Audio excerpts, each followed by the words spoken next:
must deliver an address on the state of the province. Furthermore, in terms of Rule 15, subsection 2, which reads as follows: this is a special sitting solely designated to receive the state of the province address delivered by the Premier.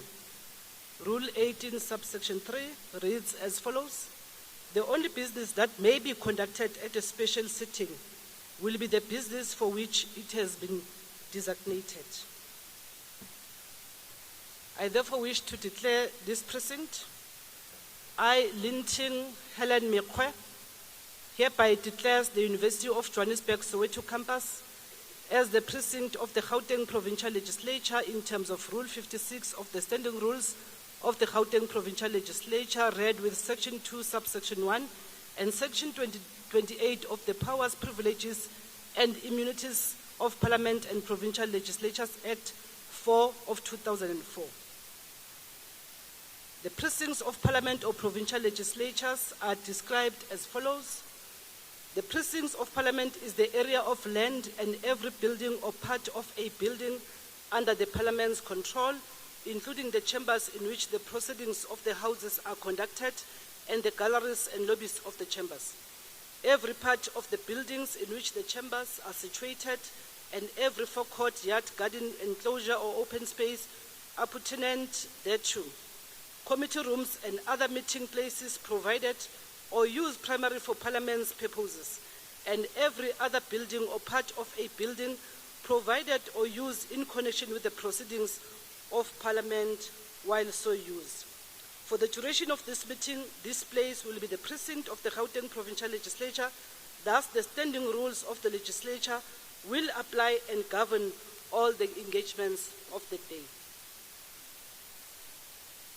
I would therefore like to introduce the Soweto String Quartet as well as Emilio Jugantu Choral Society, who will be leading us in the singing of the national anthem in terms of Rule 8, subsection 1b, which reads as follows: the national anthem must be performed at the beginning of the opening and closing of the legislature each year. They will also be singing the AU anthem. Can I therefore request that the choir takes its position and we should all stand up.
Members and guests to also remain standing for the singing of the AU anthem.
all be seated.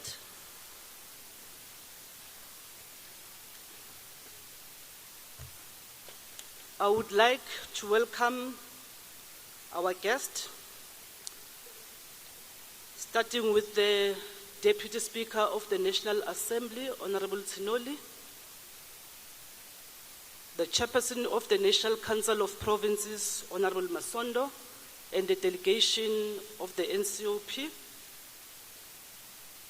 delegates of the Pan-African Parliament, members of the Gauteng Provincial Legislature and their partners, former members of the Gauteng Provincial Legislature present, High Commissioners, ambassadors, the former speakers and deputy speakers of GPL,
Executive Council, honorable members of this House and our eminent persons who have joined us today, former premiers, the Deputy Speaker of the National Assembly, the Chairperson of the National Council of Provinces, the Deputy Minister of Culture, executive mayors and representatives of organized local government in our province, distinguished leaders of business, trade unions, the religious sector, traditional communities, women, youth, and other civil society organizations, fellow residents of Gauteng. Firstly, I would like to thank you for joining us in this first State of the Province address of the 6th Provincial Administration, which takes place right here in Soweto. Our country has just emerged from the 6 democratic elections, and who will disagree that our democracy is strong and vibrant? Because millions praise the rain and call to cast their votes and choose their public representatives. And the people have indeed spoken without any equivocation. The ANC has a democratic mandate to lead the process of growing Houghton together. During the election campaign, many citizens explicitly expressed their own desire for social justice, equity, and prosperity for all, especially in this province that is relatively wealthy. Madam Speaker, this is the spirit that drove thousands of our people who drafted and ultimately adopted the Freedom Charter in 1955, not far from here, in Kliptown. President Nelson Mandela aptly captured the expectations of the electorate during his first State of the Nation address in 1994, when he said, I quote, "The government I have the honor to lead, and I dare say the masses who elected us to serve in this role, are inspired by the single vision of creating a people-centered society. And accordingly, the purpose that will drive this government shall be the expansion of frontiers of human fulfillment and the continuous extension of frontiers of freedom." Close quote. Madam Speaker, please allow me to convey my congratulations to the women and men who have been elected to serve as members of the 6th Houghton Provincial Legislature. I trust that we will all join hands and work across political party lines to build a country of our dreams and a province of our dreams. Towards this end, I call on all of us to work together to build a Gauteng province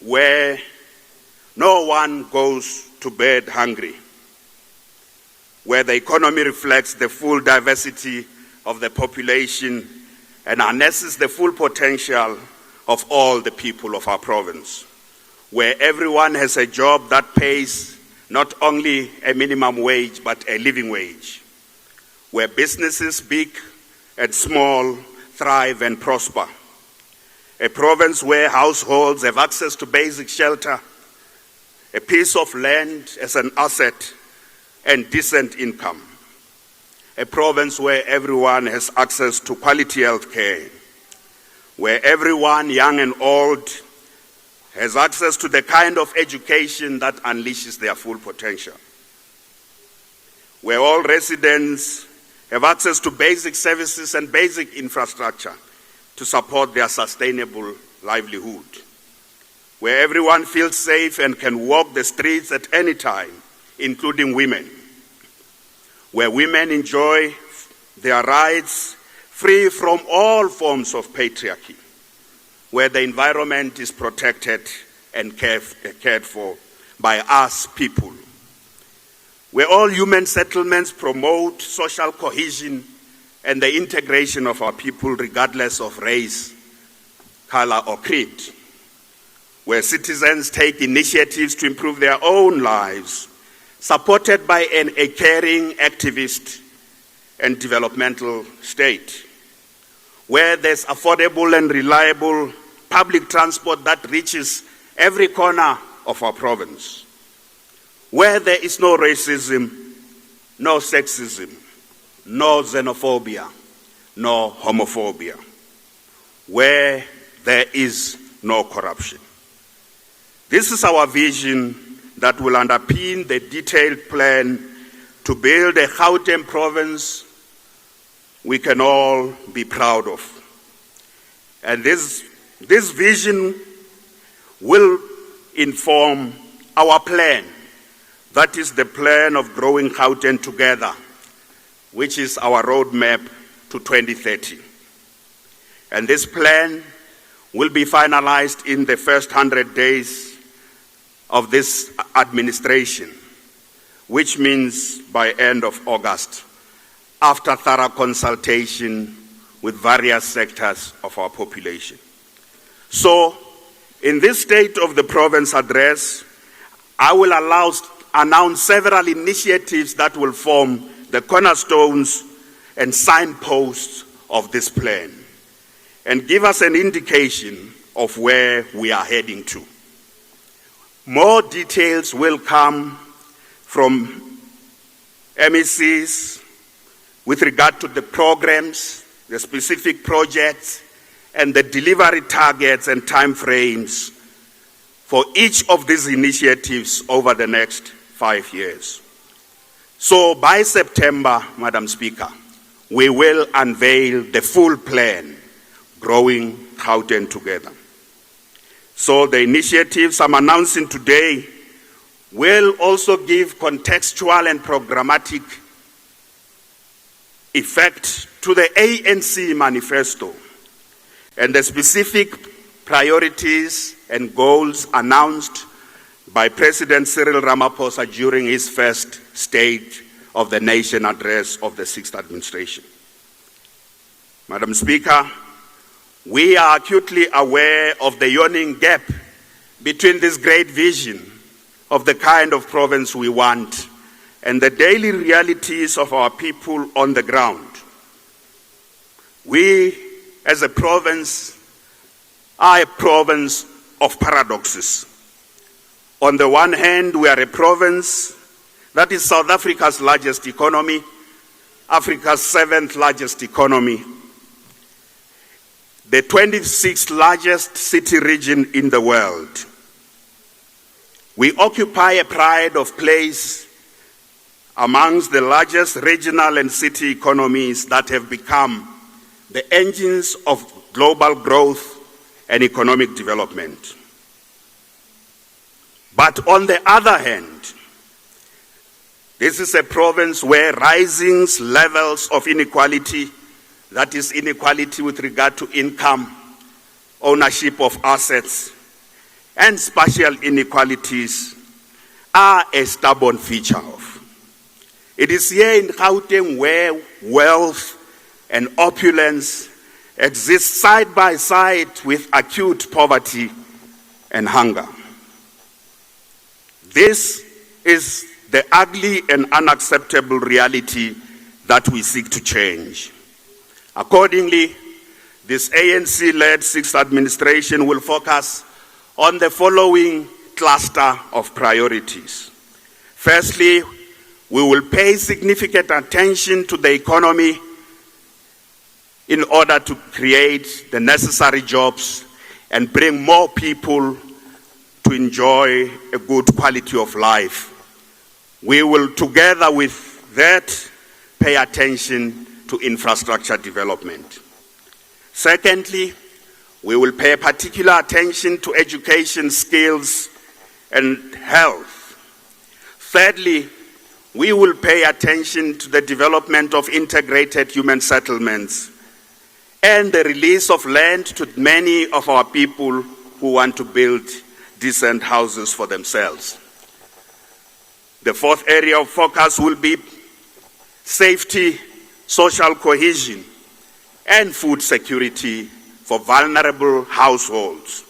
And lastly, we will pay particular attention to the building of a capable, ethical, and developmental state.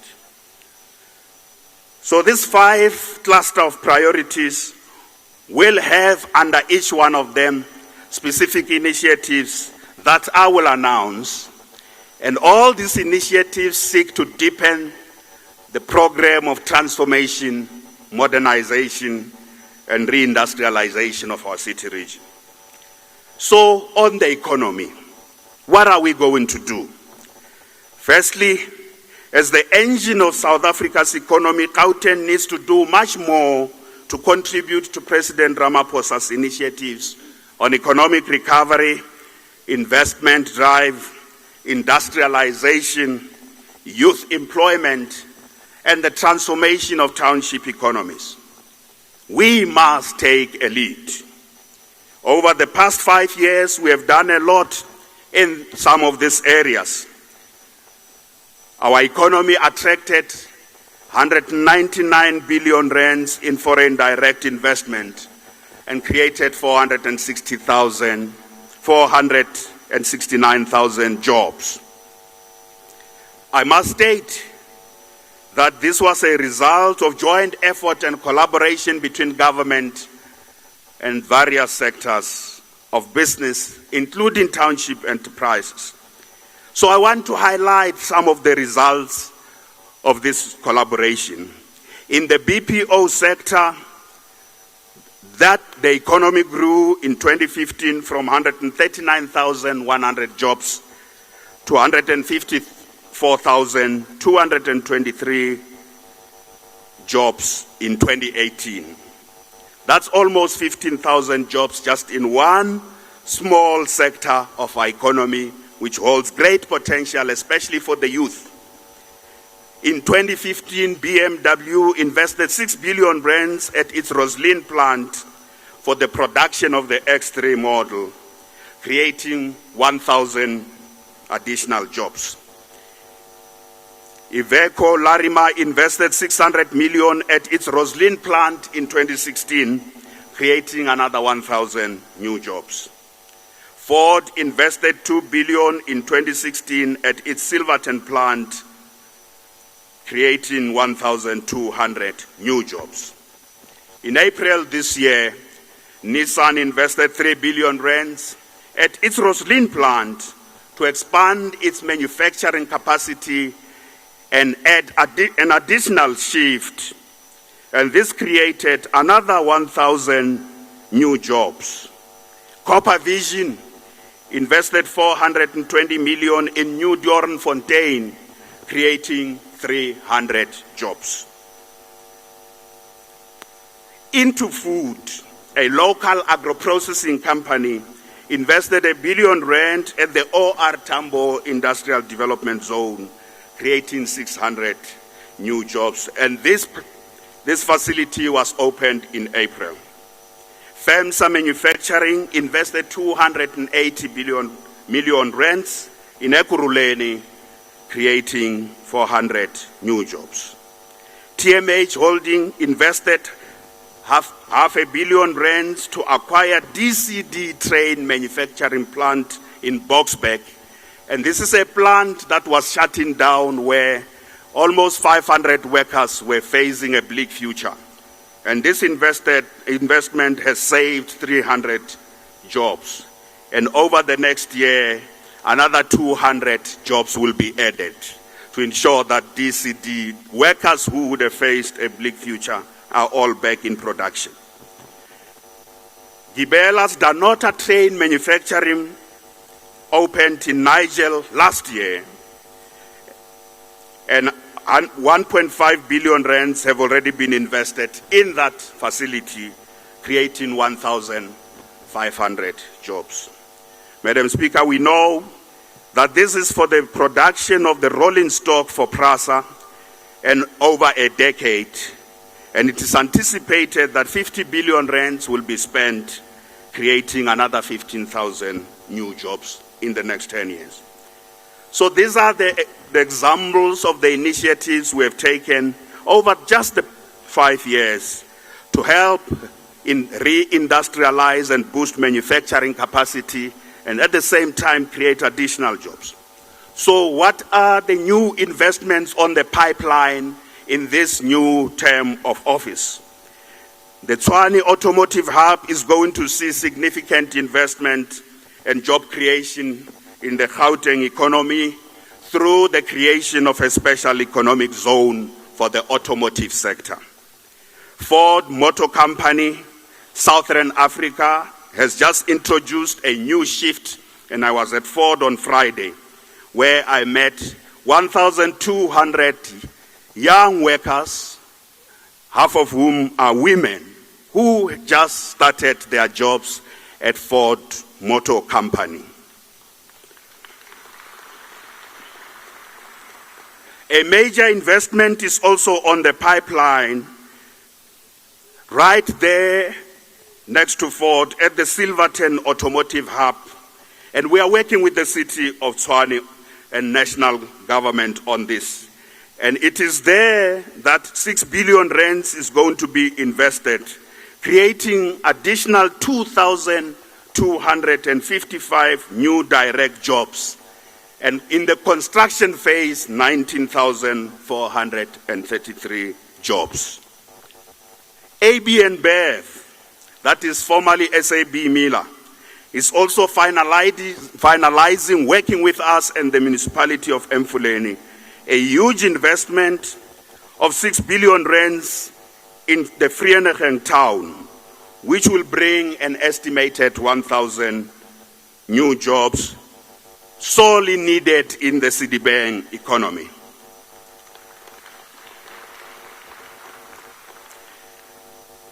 Madam Speaker, we held a summit in the West Rand, economic summit in the West Rand, and out of that summit, there's a major initiative between provincial government and the municipalities, together with Sibanye Gold, which has released 30,000 hectares of land. And it is right there that we are building a major facility for the agri-industrial structure sector to boost agro-processing as an important new sector of our economy in the West Rand. The implementation of the Ekurhuleni Erythropolis roadmap is now back on track and gaining new traction. And we are working now with national government, particularly National Treasury and the DTI, and the SOEs such as AXA and the city of Ekurhuleni to make the Erythropolis a reality. And the Erythropolis will include the Tambo Springs Fuel Cell Industrial Park at the Gauteng IDZ. So, Madam Speaker, the rollout of special economic zones in Gauteng will happen. It will happen in Tshwane. It will happen as is happening already in Ekurhuleni. It will happen in the West Rand. It will happen in Sidibeng. And it will happen in Johannesburg for different sectors. So these are joint sector-based initiatives that are being spearheaded by all spheres of government. I want to emphasize jointly with national government, the provincial government and municipalities, working in a creative partnership with various industry leaders. This is unleashing the potential of our economy to grow and to bring in new players, particularly revitalizing some of our deindustrialized regions such as Sidibeng and the West Rand, including the decaying towns in those regions. Madam Speaker, over the next 5 years, we are going to pay particular attention to this idea, a great idea of creating Gauteng into a single multi-tier special economic zone. Special economic zones are important policy interventions which boost manufacturing, increase exports, and create not just jobs, but quality jobs in economies where they have succeeded. They also create new industries, as we have seen it in Roslyn. They create new industries and bring in new suppliers, particularly in our case, black and women suppliers, and link them with the value chains of transnational corporations, and in this particular case, original equipment manufacturers, OEMs. Given the fact that Africa is moving towards a continent-wide free trade area, boosting manufacturing capacity in our economy and increasing exports into the various regions and countries of our continent is very important. This is part of the vision and the dream that the President spoke about in his first State of the Nation address. We in Gauteng are not only talking about this, we are already contributing significantly to inter-Africa trade and investment. More than 200 active foreign direct investment projects of Gauteng-based companies are in different regions of our continent, and they are helping to create jobs in those regions, but they are also sustaining 45,000 jobs in the Gauteng economy. And this is important. When we talk about industrialization in Africa, it's not only about creating jobs in our own economies. We must create jobs also in those economies in our continent where our companies' FDIs is directed at. That's what is called mutually beneficial trade and investment. The Chinese call it mutually beneficial. And I see the Chinese ambassador in the audience here. We do need mutually beneficial trade and investment in our own continent. Madam Speaker, the bold initiatives to reindustrialize or industrialize our economy is also a contribution to the dream articulated by Pixley Isaka Seme, who in 1906 said the following: "The brighter day is rising upon Africa. Already I seem to see her chains dissolved, her desert plains red with harvest, her Abyssinia and her Zululand the seeds of science and religion, reflecting the glory of the rising sun from the spires of their churches and their universities. Her Congo and her Gambia whitened with commerce, her crowded cities sending forth the hum of business, and all her sons and daughters employed in advancing the victories of peace, far greater and more abiding than the spoils of war." Close quote. This is Pixley Kaseme's dream, and we are moving closer to this dream. In order to drive economic transformation in our province, we will focus on the following key sectors of Gauteng's economy, and these are the sectors that have greatest potential to create employment. Firstly, the automotive, capital equipment, and rolling stock manufacturing clustered together. This is where a lot of activity is coming and a lot of jobs are going to be created. Secondly, the agro-processing, food, beverages, and agribusiness sector. We know that Gauteng is not involved so much in primary agriculture, but agribusiness, agro-processing are key areas of our economy where there's more jobs coming and where the potential lies. Thirdly, the BPO or business process outsourcing, as well as the ICT industry also hold greatest prospects. And it is also here that we have worked with many industry leaders to demonstrate that this sector can absorb more young people. Finance and retail have also been the key drivers of the jobs, but they also have a setback from time to time. Many jobs get lost in finance and retail due to technology. Tourism and hospitality is an important sector. We don't have the mountains, we don't have the sea, but we are a business center of our continent. So business tourism, those who are destined to go to the sea or to Table Mountain, or even to the Kruger National Park arrive here. We want to keep them more here and get them to spend half of the money that they are bringing into our economy here before they go to the sea, to the mountains, and elsewhere in our country. The creative and cultural industries have been underestimated. We think there's a huge potential for the creative sector in our province. Logistics and warehousing is also a very important sector. And lastly, the green economy, which cuts across many of these sectors. Within 200 days, I will announce the number of jobs each sector will create as part of our target for the next 5 years. This will be done after detailed consultation with industry leaders in each sector, because we don't want to announce targets that have no relationship to the reality. This will also include targets for the number of jobs in the township economy.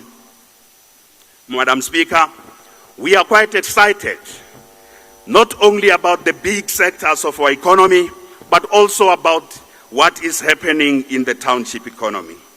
We are excited that some of our groundbreaking work on the township economy is now championed by President Ramaphosa. Now, I don't know what has drawn laughter.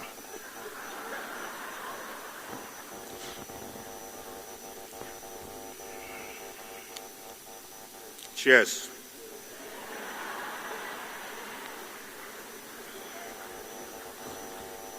President Ramaphosa is now the champion of the township economy.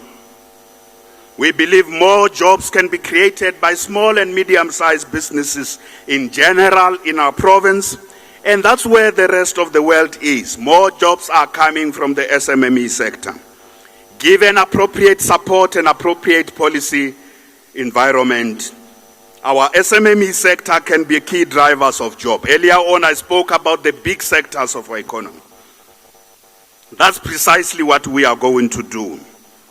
We have learned important lessons from supporting township businesses through infrastructure investment, access to markets, as well as procuring goods and services directly from them. And this we did by spending over 20 billion rands in the past 5 years. But we need new initiatives for unlocking the potential of the township economy.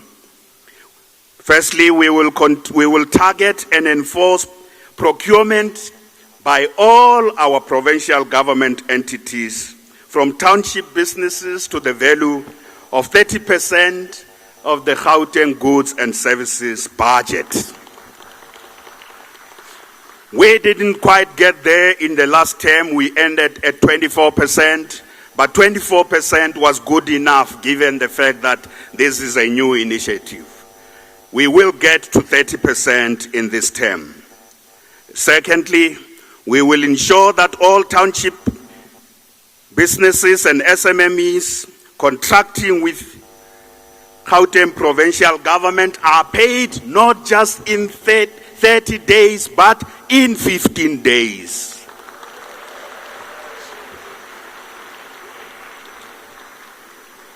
And this we will do by we have already introduced e-invoicing. They must be technology savvy. We have already introduced e-invoicing. Through e-invoicing, we will be able to pay them within 15 days or even less. And we don't want their payment to be sitting on someone's desk where bribes are being extracted and they end up not being paid. Because delay of payment sometimes is because the officials want Jojo. We have to remove them from that. So these businesses must interface with no official when they've done their work. They must just load their documents and get paid so that they can grow. We will continue to invest in supportive infrastructure for our township economy, as we have done over the past 5 years. And that supportive infrastructure includes the revitalization of industrial parks, building agri-parks and agri-hubs, including markets in our township. Township businesses that are producing goods must have markets where they can sell their goods and services. It must be part of the infrastructure that we create. We will also release land and unutilized buildings to allow those who can create jobs and establish businesses in townships to apply for the leasing of this land from provincial government, land and government buildings from provincial government, so that they can start businesses in the townships. And we challenge municipalities to rise to the occasion. The ECAC labs, which are part of the industrial infrastructure we have built, will be expanded to provide for hot desks with desktops and high-speed broadband in all townships, so that young people, particularly young people who want to participate in digital trades, can participate in this. And we are linking this with SEPA 1 million. We will, together with the taxi industry and our municipalities, transform all taxi ranks facilities into vibrant economic nodes in every township. These taxi ranks are not just corridors for moving people. They must be centers of business, and that's what we want to do, working with the taxi industry. In fact, we want the taxi industry to know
to put a particular challenge to this legislature.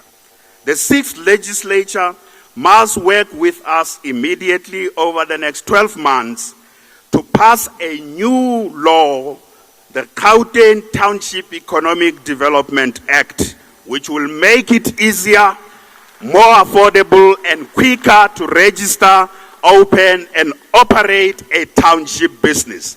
The current bylaws are a nightmare for many people. We need a province-wide new law which will make it easier for township businesses. And I put this challenge to honorable members of this House. Work with me in the next 12 months to ensure this legislature passes a new law to enable the growth of township businesses. Honorable members, there's another part of the township economy that is hidden. Recent studies by the World Bank and the Institute for Security Studies estimate that more than 14 billion rands is generated out of artisanal mining in South Africa. And this artisanal mining are informal miners, some of whom are involved in what we call illegal mining activity. I am saying Zamazamas. This is a hidden part, a big part of the Gauteng economy. And it is time to surface it and bring it underground and formalize it and create a regulatory environment that will make it difficult to break the law and ensure they follow the law, but they are assisted properly.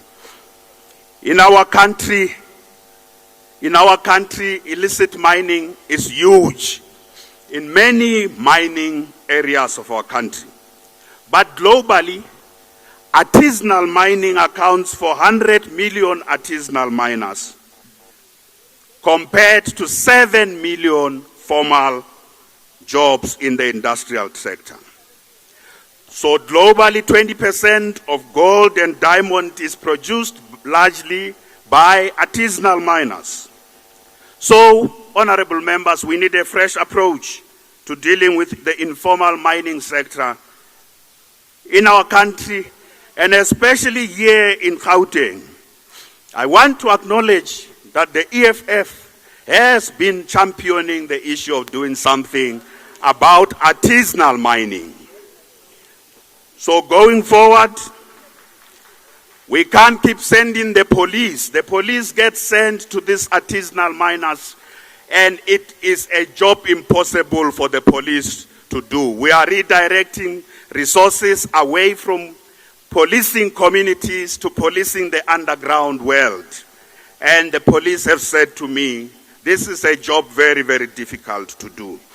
So we can't solve this problem by more policing and more policing and more policing.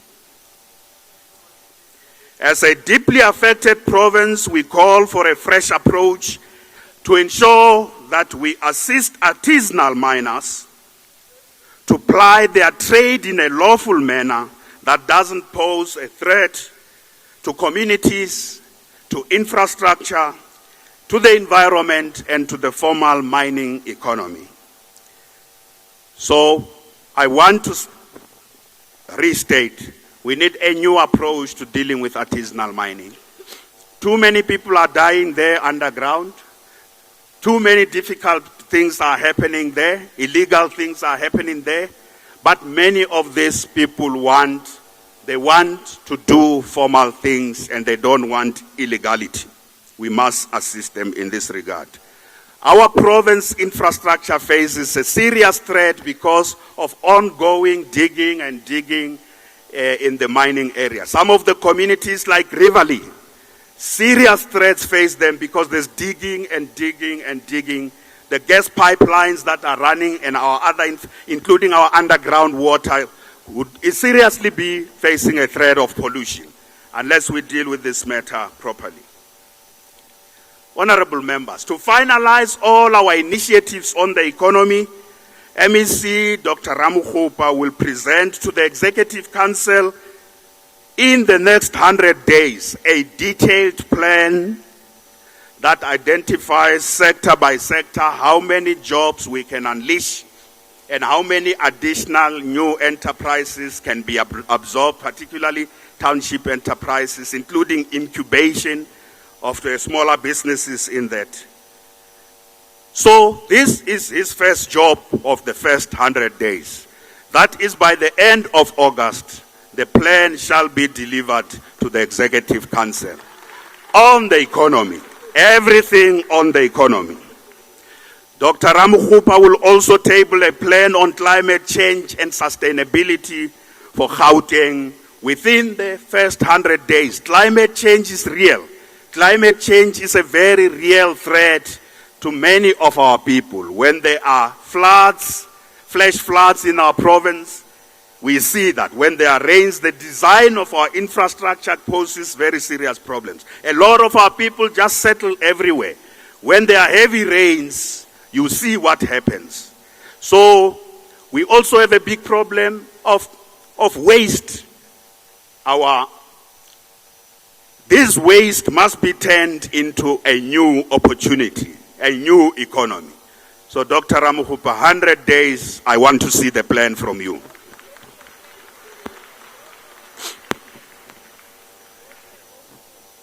Madam Speaker, Houghton will also use 60 billion rands of our infrastructure budget to drive an agenda for job creation, spatial transformation, and the empowerment of the previously disadvantaged. We have, over the next 5 years, an infrastructure budget of close to 60 billion rands. In particular, this budget will be used to improve the quality of water, sanitation, electricity, housing, and roads in deprived areas, including completing any incomplete project, including those projects in the urban renewal areas of the townships. I will return to this later. We will use this infrastructure budget to create an additional 100,000 jobs. Infrastructure does facilitate job creation. We have seen it. We have experienced it, and with this budget we will create or facilitate the creation of additional 100,000 jobs in our economy. So that's one area of the job targets where jobs are going to come from. We will use this budget to revitalize the regional economies that are not coping, particularly the economies of Sidibeng and the West Rand. We will have strategic catalytic project, infrastructure projects in those regions to catalyze investment there and crowd in private sector investment. This will also focus on the decaying CBDs in this, including the mining towns that are decaying and the towns that are deindustrializing in Sidibeng will receive our immediate attention through the infrastructure budget. We will use this budget to support the productive side of the township economy, to crowd in private sector investment, to create a more affordable, reliable public transport system that will bring people closer to new economic opportunities across the province. And lastly, we will use this infrastructure budget to build a high-speed broadband, focusing particularly on deprived areas and ensuring the last mile. Because the private sector in our province is investing hugely on broadband, but this is concentrated largely away from where most of our people live. It's the task of our government. We will work with other private sector partners to take broadband to the townships in particular. So on infrastructure, to achieve all these objectives, I need a plan, and that plan within the first 100 days will be presented by MEC Tasneem Mutara to the Premier's Infrastructure Coordinating Committee in the first 100 days. This plan to achieve all these goals with the 60 billion rand budget will be presented to me and the Infrastructure Coordinating Committee within 100 days. So MEC Mutara, I need a plan from you within 100 days on how we use the infrastructure budget to do all the things that need to be done. Within 12 months, again, using infrastructure, I would like to see huge improvements in the maintenance of existing government buildings, including schools, clinics, and hospitals, and the implementation of Giama, Honorable Fuchs, the implementation of Giama. I got a tweet from you, and I thank you for that we must make sure Giama is implemented. You know, Honorable Fuchs, you and I can quibble from time to time, but we also work together on Twitter. On Twitter, we work together very well than in the legislature. Thank you for that submission on Twitter about implementing Giama and the IDMS. So that is what the plan is going to deal with. Madam Speaker, many of us traveled to different parts of the province, and I have interacted with many citizens who have bitterly complained about the lack of quality of our public transport system and the chaos in our public transport system. We are determined to improve public transport services during this term of office by doing the following. Firstly, we must optimize all the existing public transport modes. The taxis must be optimized and integrated with the buses, with the Gautrain, and I think most decisively with metro rail, a metro rail that must be modernized and devolved to be managed at a provincial level.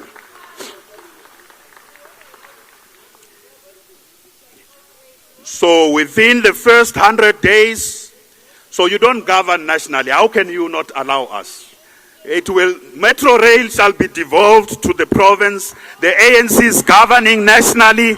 The Minister of Transport and I and MEC Mamabulo are talking about the devolution of a proper metro rail. And all this will be run by a single transport authority that is already being established in Gauteng province. So, MEC Mamabulo, this is your task now. Within the first 100 days, I need from you a transport service delivery improvement plan, which must be presented to the Executive Council. A transport service delivery improvement plan to optimize and bring together all these different public transport services and ensure that these public transport services reach all the areas of Gauteng. The people of the West Rand say public transport doesn't reach them. We want to optimize that. So your plan must also be able to specifically say, with the budget we have, how do we optimize and integrate the public transport system? This is the job we particularly want the Houghton Transport Authority to do. So, in 200 days, once the plan is adopted by EXCO, in 200 days, I want to take this plan to the National Minister of Transport. So this plan will now be discussed with national government, because national government is subsidizing the metros on transport and is subsidizing the provinces. We want national government to know there's one plan for the whole of Gauteng, and if the subsidization must happen, it must be directed at making this plan a reality. So, in addition, MEC Mamabulo, in the next 12 months, I want to see specific improvements in 5 transport nodes which are currently a nightmare. Public transport nodes, such as Mabopane Station, that place is a nightmare. In 12 months, I want to see improvement there. Maraba Stad, it's also a nightmare. There's modern structures there, but the place must be organized properly. Park Station itself is very chaotic. Bree Street taxi rank, women get attacked there. Women get attacked there at Bree Street taxi rank. Germiston Station is a big transport node. And I want to add, the Vereeniging taxi rank must be sorted out so that it can operate optimally and fully because it's the major transport node for the people of the Vaal. So, in your plan, I want to see how we are going to improve these 5 transport nodes, together with the big thing about where we take Houghton transport system. Investing in internet connectivity, Madam Speaker, is critical for our administration and the future of our country and our province. Gauteng province refuses to be left behind or left out of the 4th Industrial Revolution. We refuse to be left out of the digital age, and for this reason we have been investing in wall-to-wall broadband coverage with emphasis on deprived communities. We know, and there are studies to show that investing in connectivity does increase the GDP of that investment destination or location by at least 1.5%. It also improves our citizen services and service delivery. Investing in internet also creates new industries, particularly the potential to bring in young people into the sector is crucial because youth and technology are second nature. So we are building a smart province. Premier Shilowa, we are continuing on that road. Premier Mtsecha, we are continuing on that road of building a smart province. And some of the work was started by my predecessors, such as the building of the Gauteng Innovation Hub. And that innovation ecosystem is now being expanded. We are investing in the growth and expansion of the Innovation Hub and drawing in universities and research institutions as well as private sector centers of excellence to create the Gauteng innovation ecosystem. And in the townships, we have been building Ekasi labs. Those would also be part of our innovation ecosystem. So the future of our economy and the economy of any part of the world that is serious lies in innovation. I want to go back to the dream, Premier Shilowa, the dream of building the Gauteng Innovation Hub into the Silicon Valley of Africa. That is your dream. That is your dream. The Gauteng Innovation Hub must become the Silicon Valley of Africa. It is in the Gauteng Innovation Hub where we want to make sure South Africa and Gauteng are a hub for the 4th Industrial Revolution skills and the digital economy in areas such as artificial intelligence, big data, and cryptocurrency. That is going to happen at the Gauteng Innovation Hub. Accordingly, I am going to appoint a panel that will advise the provincial government on the 4th Industrial Revolution, and this shall be announced in the first 100 days. So by the end of August, there shall be a panel to advise our government on the development of innovation ecosystem and how we take the best opportunities of the 4th Industrial Revolution. Accordingly, within the first 100 days, MEC Gomora Lehuku, I need a plan from you. I need a plan from you on how we make sure that Gauteng government moves to 100% government services delivered on digital platforms. This is our vision. For us to be a smart province, citizens don't have to be forced to go to some government offices all over wasting their time. They must be able to access government services on their own handsets. So that's the plan I want to do. So how do we make sure we move all public services in Gauteng on digital platforms? That's what I need from you, MEC Nkomora Lehoko, within 100 days. And we must demonstrate area by area. We have already started with the licensing. We want to bring some of the areas in this payment. I've already spoken about payment of service providers. The delivery of education, we are already doing well in that regard, including registration of learners. The healthcare system requires significant investment in these technologies to also make it easy for our people to get access to quality healthcare. One of our departments already deploying digital technologies, that's the infrastructure development, to monitor, using drones, to monitor the implementation of infrastructure projects. General Mawela, I want us to use the drones to police and chase criminals. I want the criminals to know that wherever they are, the drones being managed by the police in different places, the drones will get there and we will get them.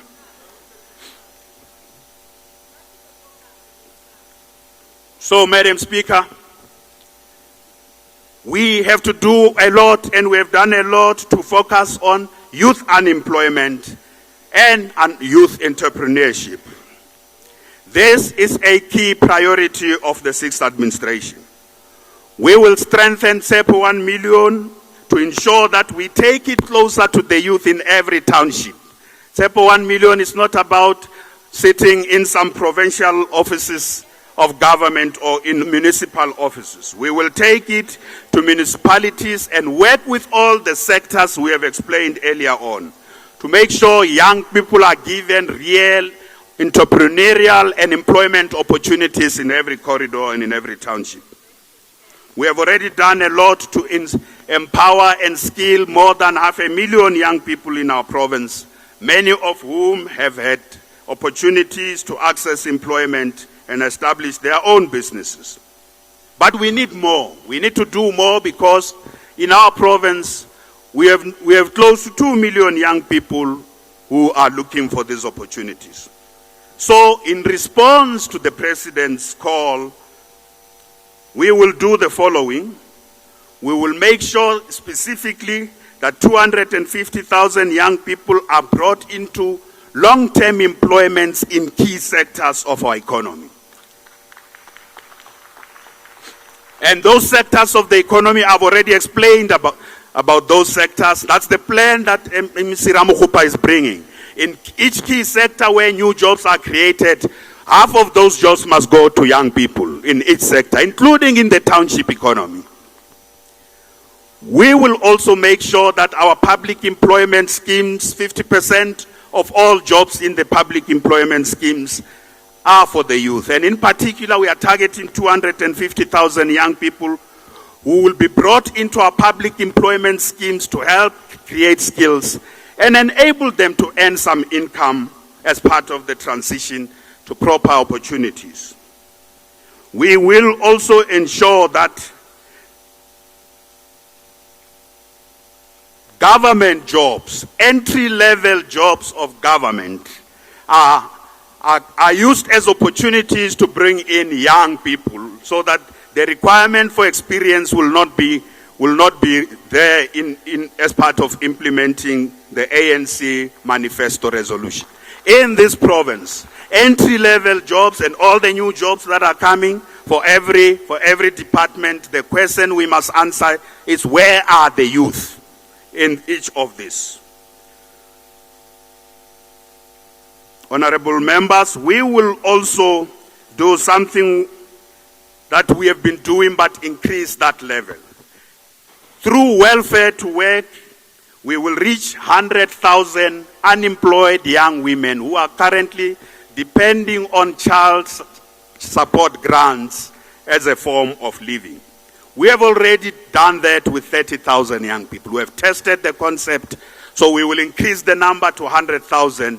These young women have shown us that many of them don't really want to be dependent on the grant. They want to work for themselves. Many of them are also running their own small businesses to earn a living and support their children. We will continue to use our program of 20 million to skill 1 million young people in digital skills. And I've seen it during the Youth Month at Nazareth during the Youth Expo. I've seen young people there who have spent a day being equipped with digital skills, and when they leave there, they have a certificate, and their level of confidence just shoots to the roof. And some of the things they were not able to do yesterday, they are now able to do. And that research points out that every digital skill enhances a young person's employability. We will continue to do this. And lastly, what are we going to do regarding our infrastructure programs? Honorable Mutara, government has a tendency to put a tender to everything that needs to be fixed in a school, in a hospital, or in a government building. And that's why these tenders are causing a lot of problems of corruption, and they delay delivery. We want, going forward, we are going to bring in the repair and maintenance of government facilities, including hospitals. Young people will be trained as artisans who will be located in these facilities, and they will do maintenance there. That job does not have to be taken to tender. Those young people will do maintenance and repair of our facilities on the spot. Sometimes it takes 4 months or even a year to fix a toilet in a government facility because of tenders.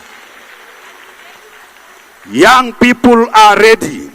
They will be equipped with artisan skills, and our artisan training program that's part of Sopa 1 million will be increased, and that team will be given to you, Honorable Mutara, so that those young people are brought in. The money we used to pay for tenders on some of the repair and maintenance work is now going to be used to bring in young people into proper maintenance and repair jobs.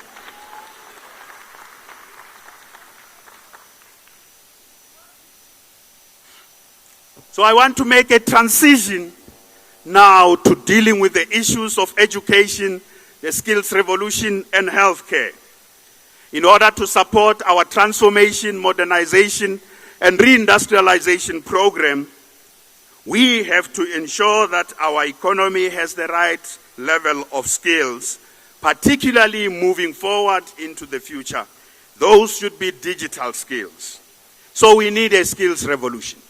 We need to ensure that our education system prepares young people for the real world of work, and many of them also to build their own enterprises. So entrepreneurship is going to be a big part of our education system.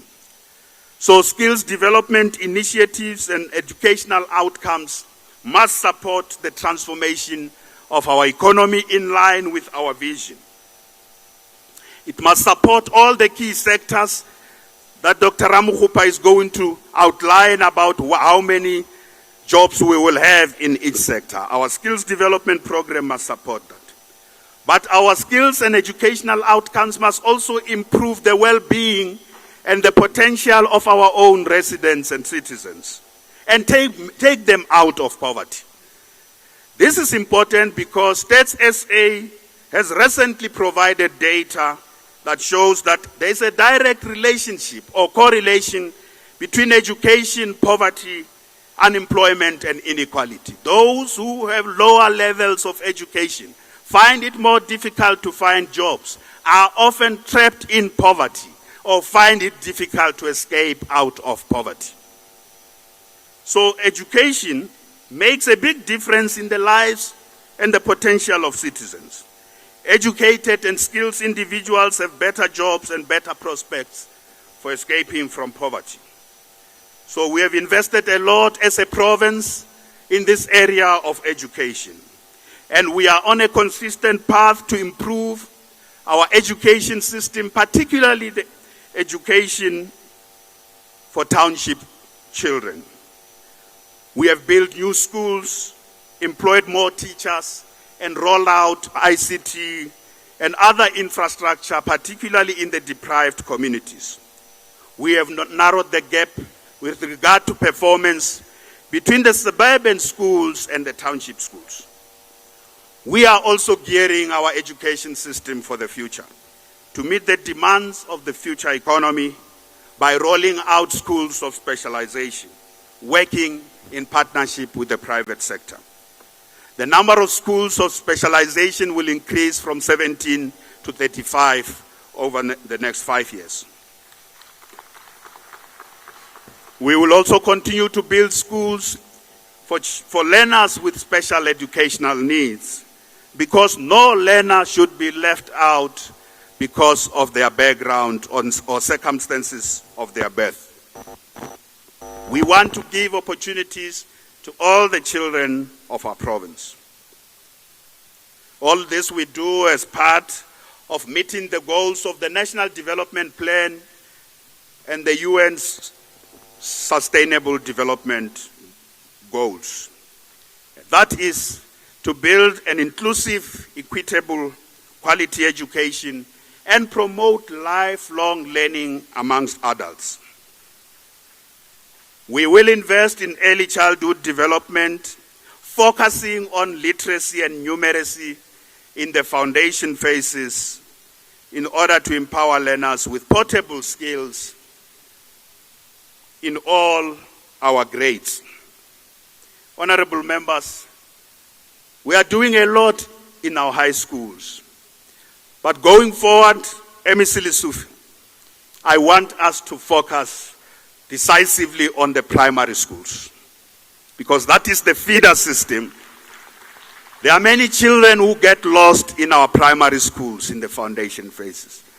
By the time they come into the high schools, many of them have dropped out, and those who get there have very poor skills that they need. And to reverse that becomes a big problem. So, MEC Lessufi's other important area of focus and the new initiative is on ensuring that we improve foundation phases, including grade 3 and grade 6, and ensure that in basic education, the STEM subject, the performance on STEM subjects, particularly in primary education, must improve. Because we end up having many learners right at primary school level accepting this notion that they are not good in mathematics.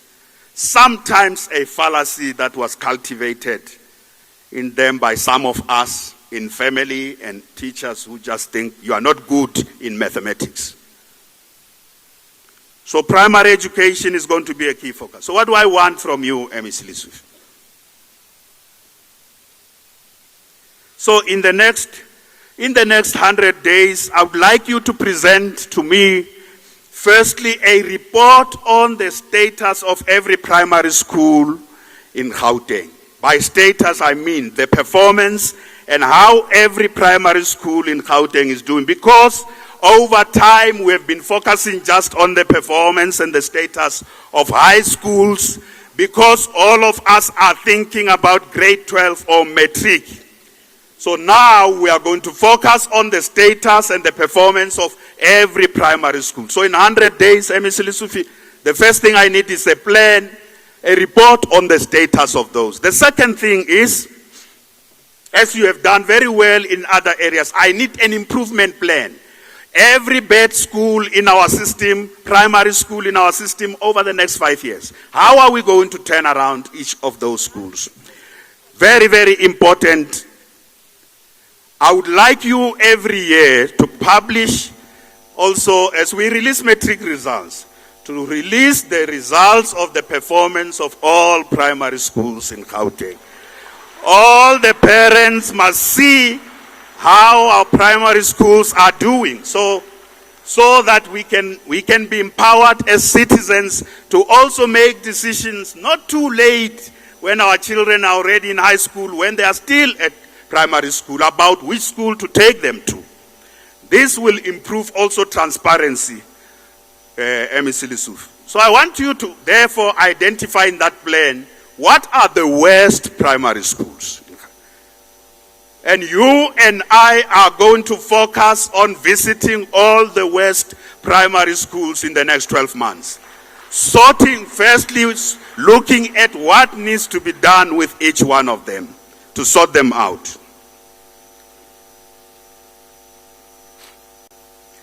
So that is the focus and the dispensation on education. Yes, we want to continue to be the #1 province in grade 12 results. We must sustain that position. MEC Lesufi, even this year, we are looking for no position other than #1.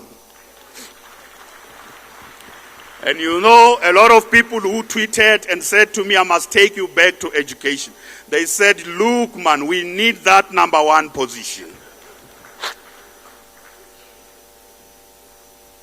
But the #1 position can only be sustained if the primary schools are doing a good job. Not a once-off thing. It must be something that is strong, a strong foundation in our education system.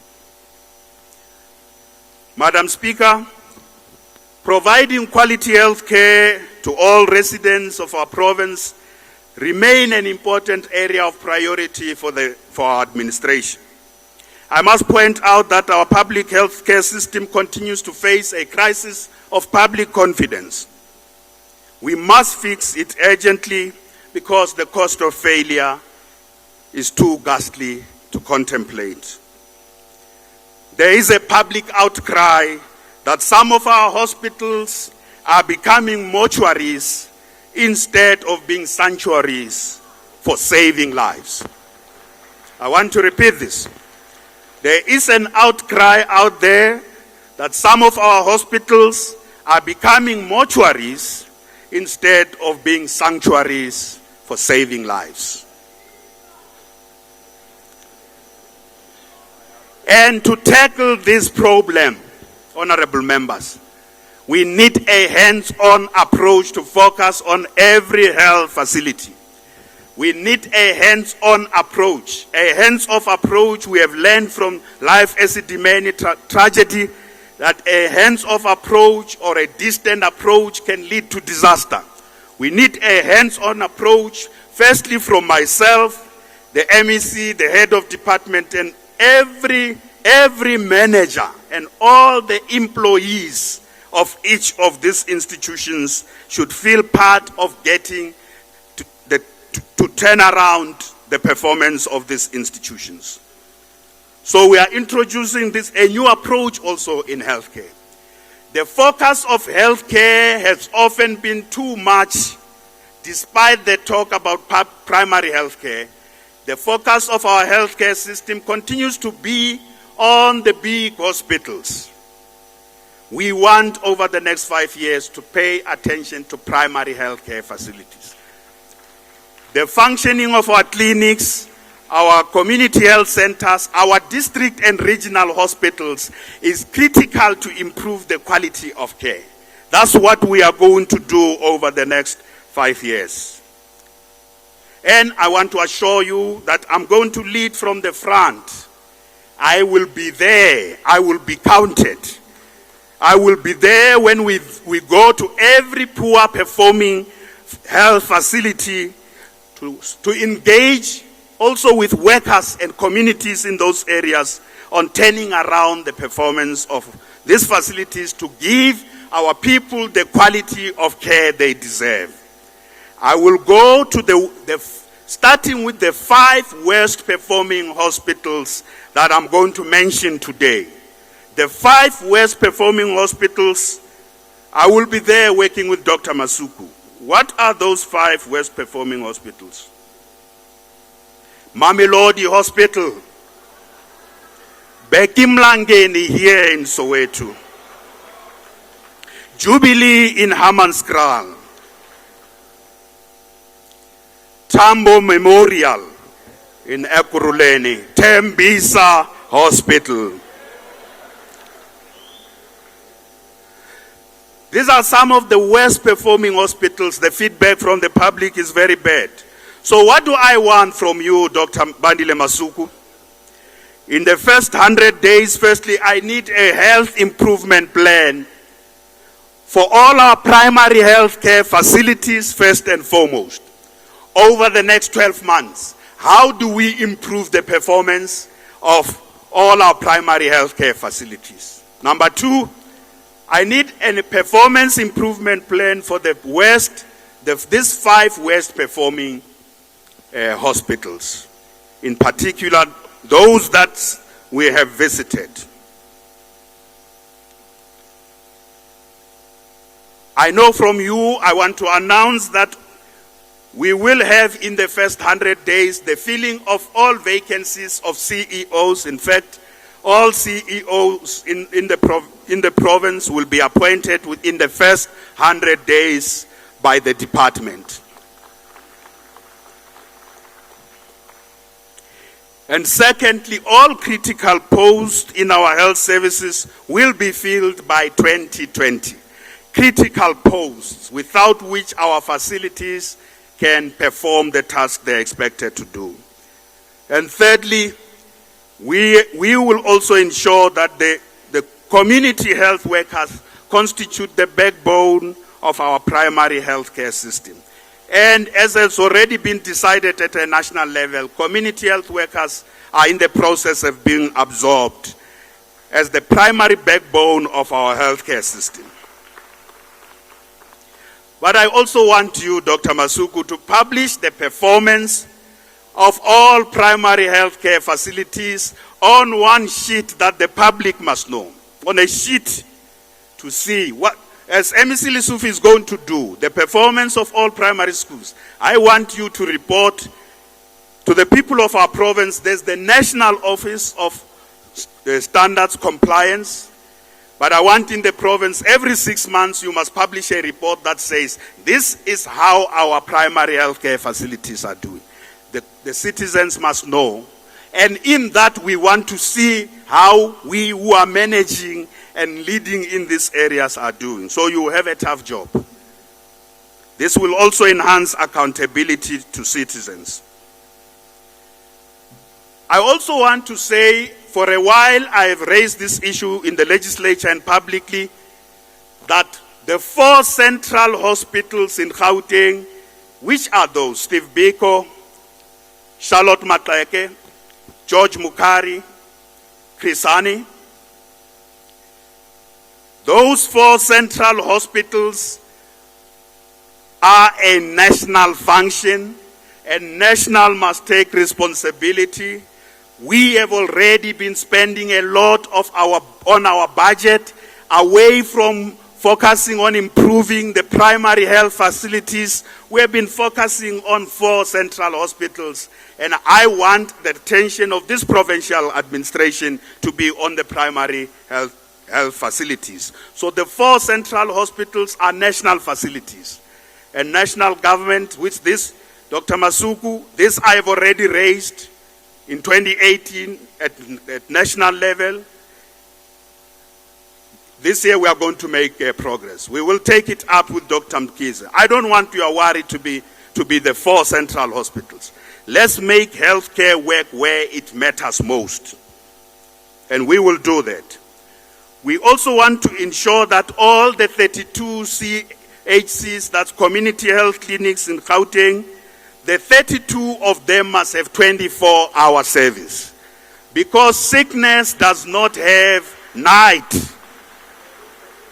We are working with the municipalities, especially the metros. We know some of the metro clinics, they are already expanding services to 24 hours. We want an integrated approach to work with them to ensure that these 24-hour services are expanded to all our citizens.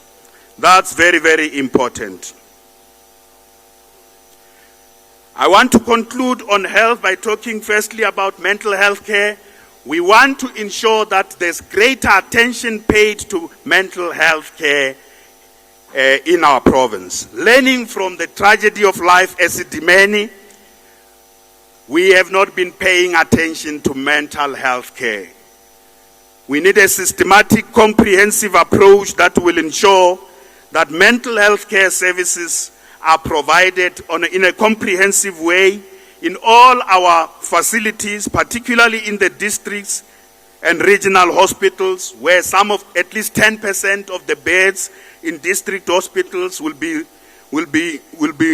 reserved for mental health care, and in regional hospitals, 5% of the beds will be reserved for mental health care. So that is an important intervention. because mental health is an issue that affects many of our citizens. Depression is common in many families, and many of our kids also have pressures that end up leading to they taking their own lives. And those who work, depression as a result of issues in workplaces, and depression as a result of family and relationship-related issues. So there's no household not affected by mental health. We've got to treat this and destigmatize it and put this firmly on the agenda. Mental health is a big issue that we must confront. And lastly, with HIV and AIDS, we are going to strengthen our campaign in line with the 90-90-90 target to ensure that 1.1 million people are put on antiretroviral treatment by 2020. Our HIV and AIDS program will target specifically young women because that's where increases on HIV infections are happening. Honorable members, with regard to human settlements and release of land, I want to state that access to decent housing and land is amongst the most pressing issues that our people raised during the election campaign. In this province, despite the fact that we have built more than 1.2 million government-subsidized houses over the past 25 years, the backlog is stubborn, and therefore we have introduced a new approach that combines rapid land release with mega human settlements. On this question of rapid land release, we have received a lot of positive feedback, and this is one of the most popular policy interventions. And I want to cite some of the submissions made by different people in our province. Jobson Tape made the following comment on Facebook to me, and I quote, "Just try to allocate land to some of us. Just a piece of land. I will build my own house. I don't ask for more. Just only that. I will take it from there." This is Jobson.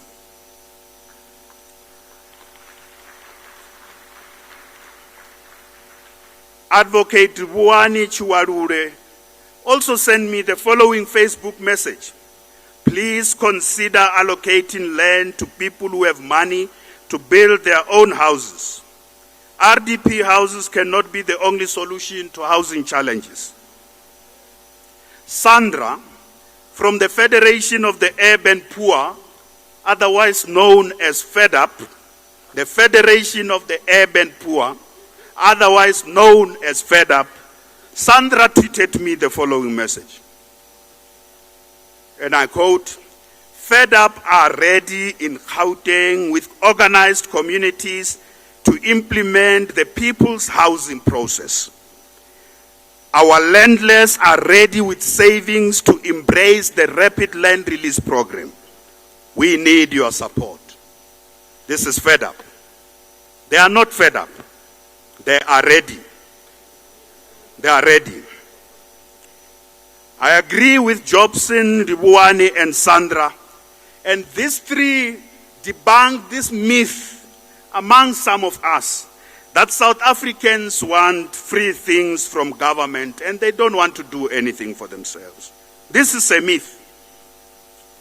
During the last State of the Province address, I pointed out, as part of the Houghton spirit, that many of our people want to do things for themselves. And the rapid land release is a demonstrable example of how our people want government to help, give them a helping hand, and the rest they'll take forward. So we therefore need action and collaboration between municipalities and the provincial government to achieve the goal of allocating 100,000 serviced stands to people in the different regions of our province over the next 5 years. This is the goal I am setting for our administration. 100,000 serviced sites. We don't want to allocate land without services, because that's going to lead to informal settlements. We don't want land to be to be given without services. I don't want no more bureaucratic delays, no more explanations.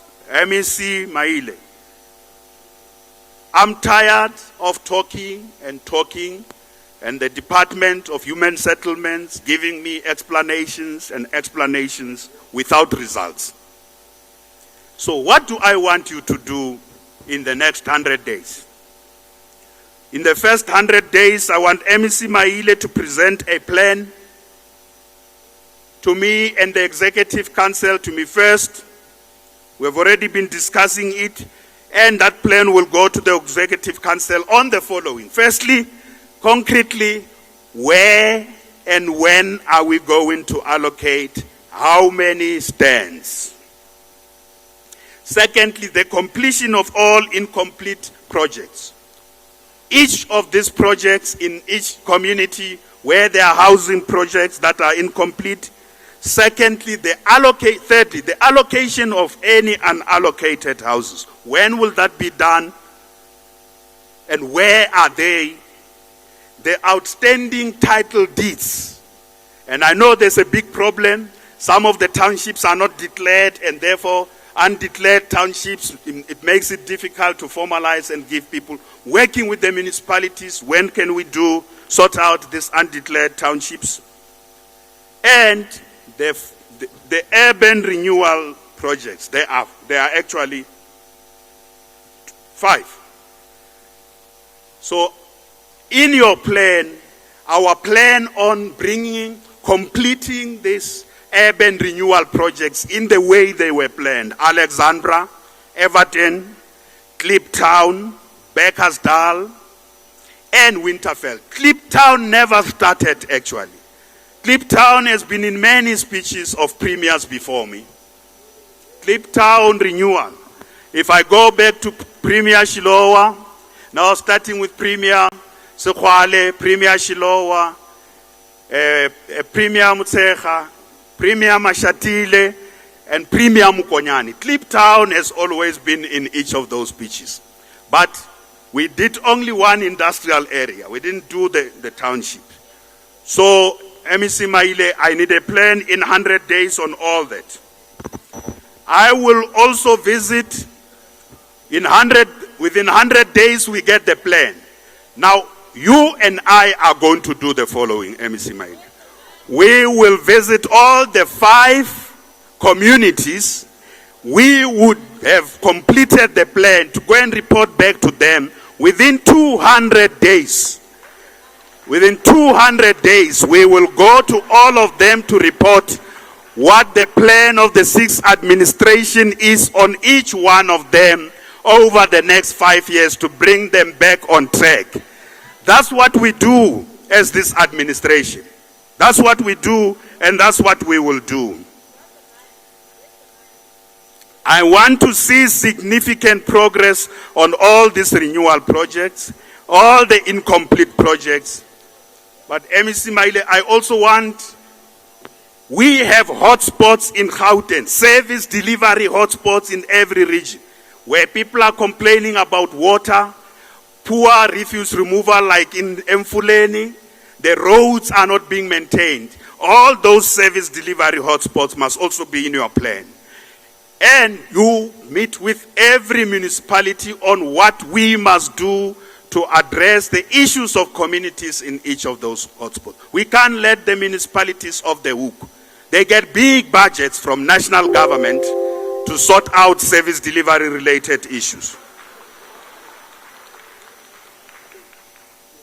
So we must work together with our municipalities to ensure clean drinking water, clean energy, decent housing and sanitation.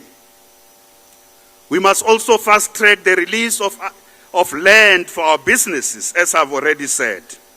We must work together to respond to the call by faith-based communities, also that they must be included in the land release because they want to build decent places of worship.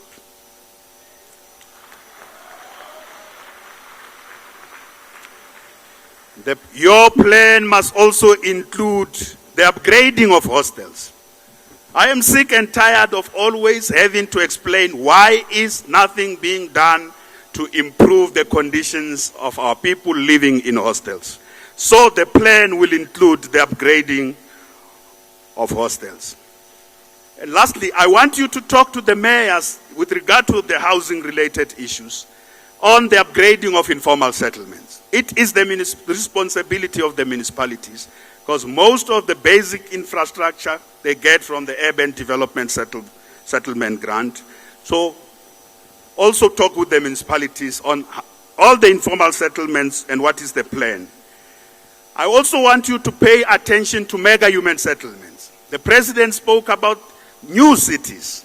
In this province, we use mega human settlements to unlock the potential of different nodes, and we have many of them already underway. I've reported about them before.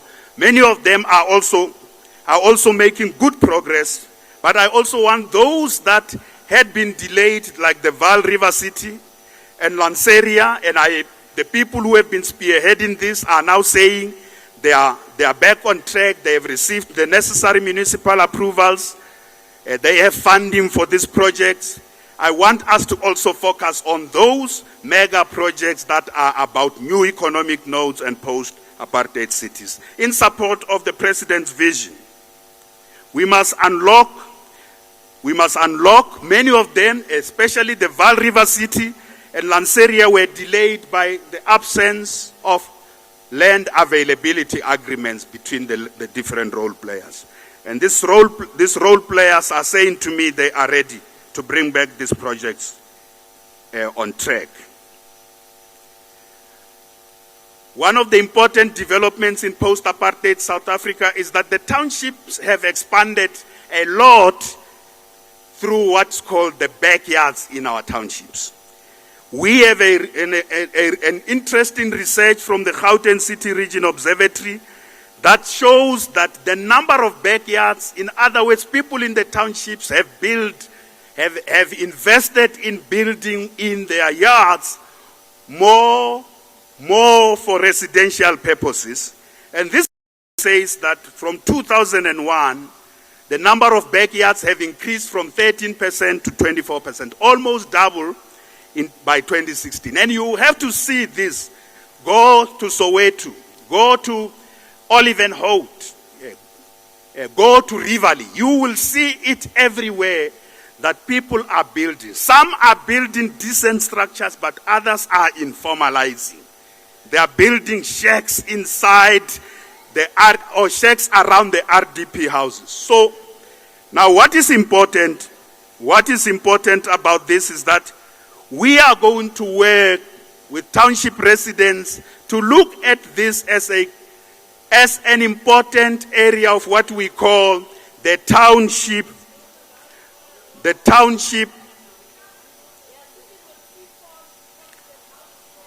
This is a very important area of the township housing market. So there's township real estate. Many township people are generating income out of the backyards.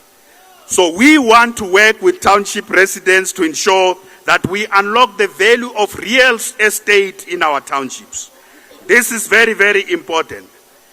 And this brings me to an important issue that here in Soweto, we also, largely as a result also of the explosion of the backyards that are connected to the main houses with regard to water and electricity, we have a big problem.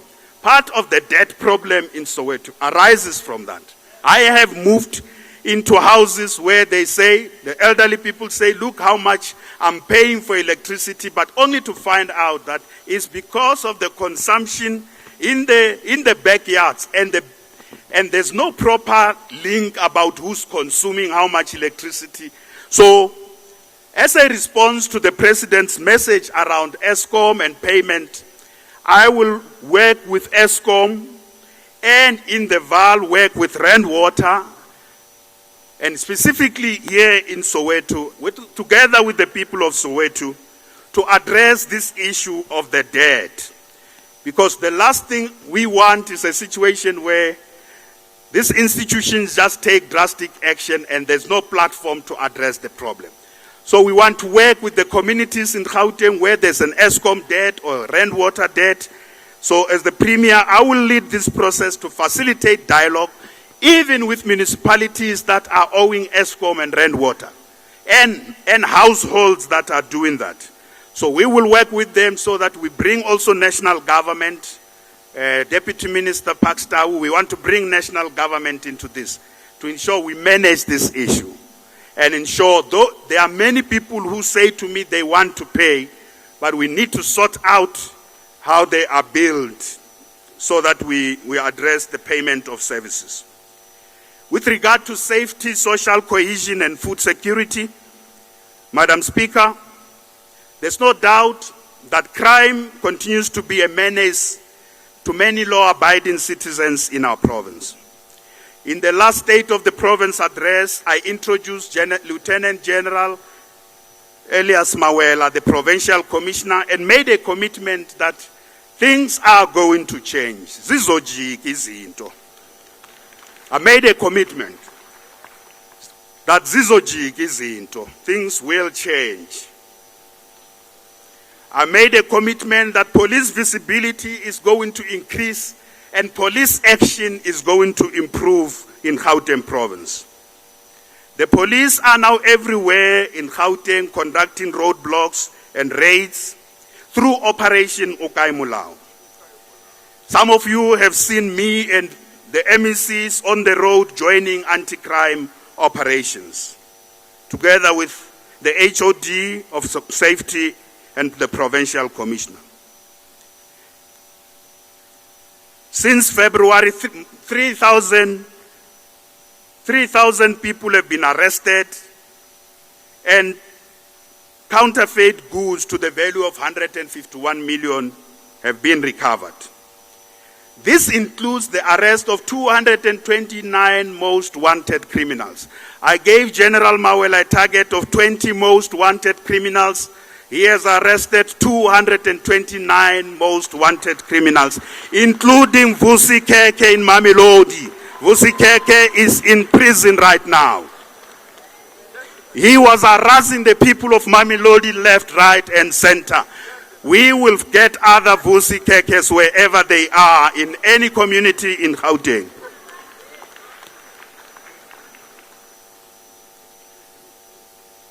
The South African Police Service is working very well with other law enforcement agencies in our province, and they are targeting also the issue of drugs. 15 drug laboratories have been closed down. Drugs, including the manufacturing equipment, have been confiscated, and 35 drug kingpins have been arrested since February. Honorable members, we will also respond to the call to deal with a particular type of crime. There are people calling themselves business forums who are shutting down construction sites and delaying projects across the province. General Mawela is setting up a special team to focus on that. We are going to put a stop to that type of criminal activity. We want to support genuine business people in the townships when we build projects, build schools. We don't want people who go around collecting money and calling themselves business forums. So Ukaimulao is working, and to demonstrate this, Murupe Malachi tweeted the following message on Thursday to me. And he said, "Well done, hashtag Ukaimulao. These things, meaning drugs, are destroying our society." Ediwa Mukhale also tweeted the following: "This operation works, and my stolen car was also found in Diepsloot in May." So in this context, what is it we will do to intensify this? We will continue to focus on the 40 priority police stations. Where crime is highest, we want to reduce crime by 50%. But we will also focus on all the police stations, 142 of them. So going forward, General Mawela, this is what I need from you, together with the MEC and the department. The first thing I need is that in addition to national crime statistics, I want us to report on the performance, integrated comprehensive performance of every police station on priority crimes, including gender-based violence. I want a report on every police station. How are they doing in that? The report must also say, are we working, the police working with communities? So the status of community policing forums will also be something that we pay attention to. Car hijackings, house and business robberies, drugs, farm murders, as I said, gender-based violence. In these areas, I want a report that says, how is every police station performing on those key areas of crime? Gender-based violence, carjackings, house and business robbery, drugs, and farm murders. And I want to say, working with the Freedom Front Plus, we will focus on this key issue of farm murders. I've made a commitment in the last term, and I'll carry this commitment forward in this term. School safety, MEC Lesuf, is going to be the Premier's priority. So you and I and MEC Mazibuko, we need to identify the schools in Gauteng where violence, drugs are destroying our children. And those, including schools where our kids get raped in those schools. And you grade those schools around crime. Schools affected mainly by crime. And we must go for them. We must go in the next 12 months, we must go for all those schools where there's this types of crime that is disrupting our schools. And I also want MEC Mazibuko, I want you to deploy 10,000 patrollers in every ward. We have 508 wards in Houghton. In every ward, I need 10 patrollers in each one of them. In every ward, 10 patrollers in every ward. 10, not 10,000. 10. Thank you for the correction. Thank you for the correction. 10, not 10,000.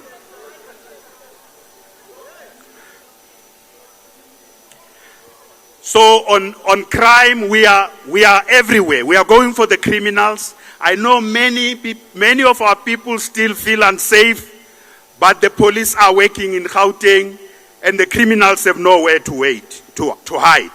No, wait. And I want you to see that we are on the ground. You must watch us conducting raids, and I want to invite those who want to join the police in action. Join us in action so that you can see we are recovering stolen vehicles and stolen guns. Honorable members, one of the key areas of problem in our province is poverty and hunger. In our vision at the beginning of this speech, I say we want to be a province where no one goes to bed hungry. So we want to pool all our anti-poverty interventions to be in an integrated way to target households which are poor. 20% of the households in Gauteng are poor, and many of them go to bed without food. We want to bring the indigent policy to target those 20%.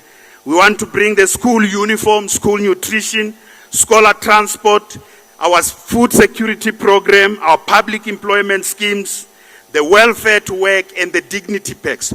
All these interventions to help poverty must be directed, and poverty levels are more extreme in the West Rand and Sidibeng, and in the northern areas of Tshwane, especially the Winterveld area and Hammanskraal. We want to target those areas, but we will ensure that every household in Gauteng that deserves to be able to put bread on the table will be assisted in this regard. And in this regard, we are going to increase our programs, all these programs, to ensure that they reach specific numbers that you will find in the speech. We are also reorganizing our social development department to focus on dealing with poverty in the most effective way. So what do I need from you, MEC Tuli Nkabinde Kawe? In the next 100 days, I need a plan. I need a plan in the next 100 days that will be presented to Cabinet on the measures to reduce poverty and eliminate hunger, with very detailed sense of the location and the actual numbers. Where is each household? So that when we take our food packages, we don't take them to families that don't need help. We also have to eliminate fraud and corruption in our programs in social development. We have officials in social development who are really crooks, the food and the stuff meant for the poor, they steal from that stuff and then they enrich themselves and they end up doing things. We are going for them. Some of them are going through disciplinary action as I speak right now. We will also, social development is also dealing with early childhood development, 0 to 4. Education is dealing with grade R, 4 onwards. We will also continue to support our Banapile program in that regard. Social development is going to financially assist 1,700 early childhood centers in the townships, because we want to increase the number of children in early childhood development centers by 200,000 from the 480,000 that we have achieved in the last 5 years. We will also focus on rehabilitation, our Kimoja program to assist young people who have fallen into drugs to reconstruct and rebuild their own lives. TEPO 1 million will be linked to Kimoja program, because it doesn't help to take a young person to a rehab center and when they say they are okay, they are clean, they go back to the township where there's nothing they are doing. They will fall back into drugs again. So we want to help these young people. We will also use the creative industry, which has huge potential, honorable members, to empower more young people and bring them into the necessary jobs. The Gauteng Creative Center has an edge. We have many creative industry workers who work here, but over the last few years we have neglected the creative industry. Going back to the premiers, I know there was a period where the creative industry was doing very well. But over the last decade or so, we have neglected it in Gauteng. KZN and the Western Cape now have the edge in this sector. I concluded a summit with the creative industry, and now there is a plan on the table and the roadmap for the creative industry. Our dream is to make Gauteng a hub for Africa's creative and cultural industries. With regard to sport, we also want Gauteng to be the home of competitive sport in Africa, to attract the best sports players to come and help fix Swallows, Kaizer Chiefs, to come and help fix Swallows, Kaizer Chiefs, and Orlando Pirates, to do as good as Sundowns is doing.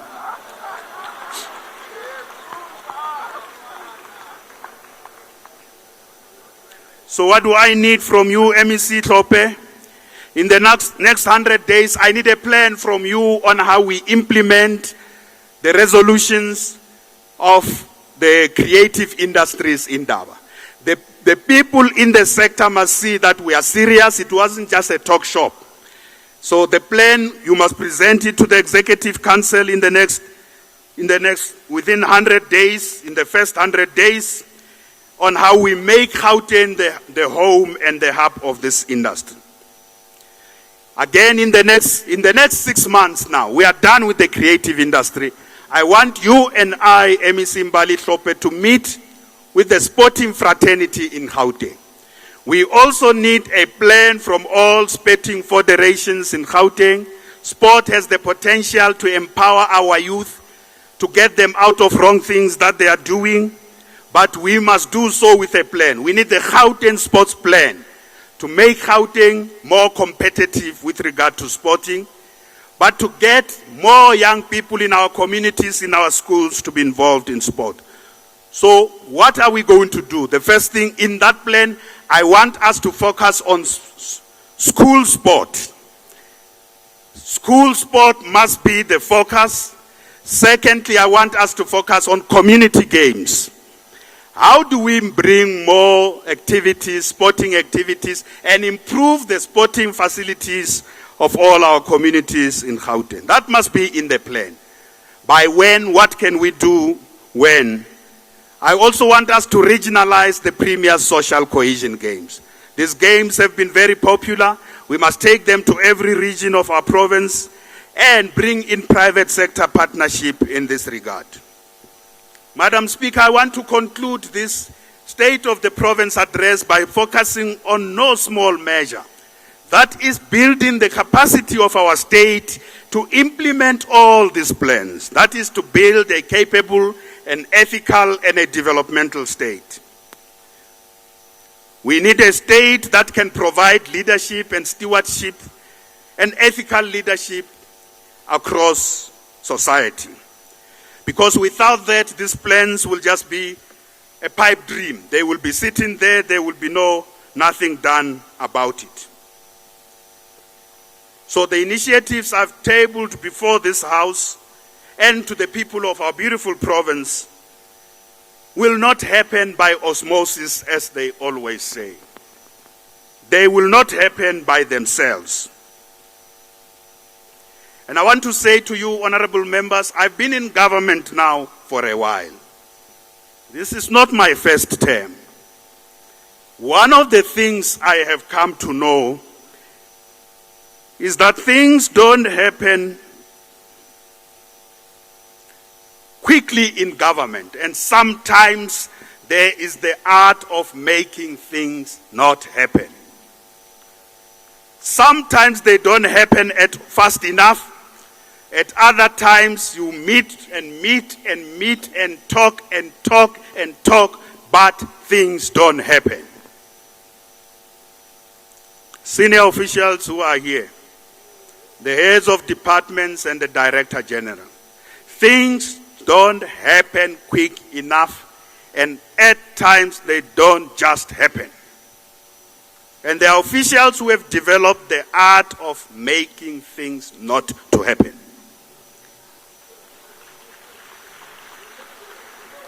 I want officials who are going to demonstrate their ability for execution, getting things done. The ability to get things done. And I'm going to instill discipline in terms of execution. Chairperson of the NCOP, former Mayor of Johannesburg, Honorable Masondo, gave me a book a few years ago. That book is called The Art of Execution. Or the discipline of execution. Somebody else gave me a book called The Art of Execution. And another book about how to make government work in a way that satisfies citizens. I bought myself that book. In this term, we will be no friends with officials who don't get things done. And I already know heads of departments in the past 5 years who have not gotten things done fast enough. There will be consequences, and that has already started. There is also another important thing. Sometimes things get done, but they get done in a wrong way. They get done, but there's corruption when things are done. I don't want officials who say, we get things done, but corruption happens. I want things to be done in a clean way. Things must be done, and the work must be done in a clean way. I fired 3 heads of departments in the past 5 years. 3 heads of departments I have fired in this. So anyone who doesn't understand government, like someone's right next to me here, Honorable Mashir, who doesn't understand what is government,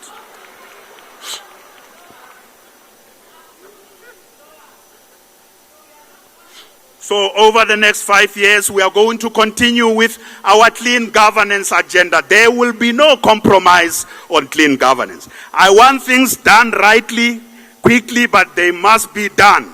And they must be done on the basis of clean governance.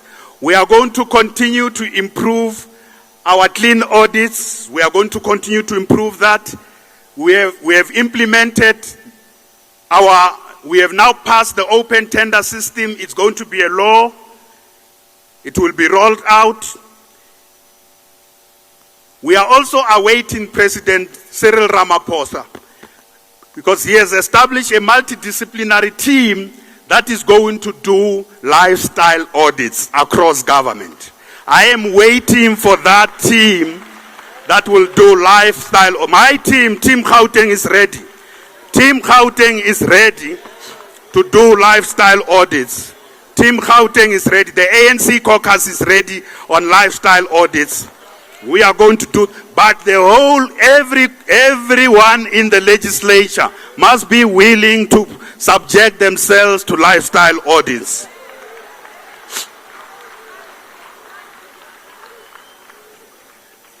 Honorable members, in the past 5 years, some of you don't know this, we have imposed stringent measures on cost containment in Houghton province. We have imposed stringent measures on cost containment. I can tell this house that Gauteng MECs, there's no MEC who is getting a new car. Whichever car was there being driven by an MEC before, all the MECs are using those cars. Until the car reaches its full life cycle, it will not be replaced. So all the vehicles will only be replacing a vehicle that has reached its full life cycle. And I can tell you, I drive some of the oldest cars that were driven by some of these premiers. I drive some of the oldest. I got them there. I asked my team, can this car be fixed? I still drive it. It must only be replaced when it has reached its full life cycle. But I also want government to buy cars that are made in the Gauteng economy. These cars, because the cars made in the Gauteng economy are sustaining employment. MEC what transport? Mama Bolo, Kulube. You and G Fleet must make sure that any vehicle we procure is the vehicles made in the South African economy first, not assembled. We now talking about made with significant local content. What BMW is doing, what Ford is doing, what Nissan is doing, those investments are bringing in lots of local content. I want to see you driving these cars that are made here. MPs, you must drive cars made in South Africa, in the South African economy, to support the workers. And these cars, of course, don't have to be expensive cars. I must add, they don't have to be expensive cars. You don't want to buy a car made in the South African economy? That's your problem. We will do it.